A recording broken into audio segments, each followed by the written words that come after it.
Welcome to YOUCANIC. Today here in YOUCANIC we have a 2016 Dodge Journey, and on this Dodge Journey we're going to go over where you would add your brake fluid.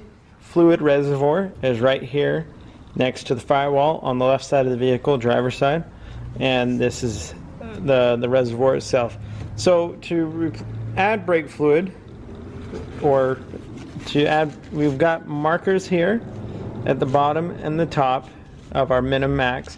We want to make sure that we keep our brake fluid in between those levels, especially we don't want it to go too low, otherwise you can get air in the line and then your brakes don't work. So if you need to add brake fluid, you want to clean this cap the best you can so we don't get contaminants in here. Now we'll push down and twist the cap off, and then you would add your brake fluid in here. And you've got to either look on if you look down in here using a flashlight or whatnot, you can see that this says to put .3. And so you would add your .3 brake fluid out of a container that's not contaminated, and you would fill it up to the line.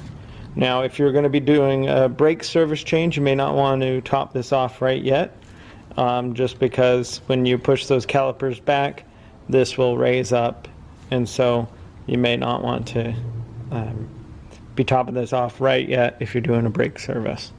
But if not, you can add some brake fluid. They will, as your calipers get used and worn, this will go down because of the space that's being filled with the calipers. But if you have to constantly add brake fluid, you're going to need to start looking where it is leaking, because it's a closed system, and so you shouldn't really be losing brake fluid except for as the calipers are closing and you have that brake wear.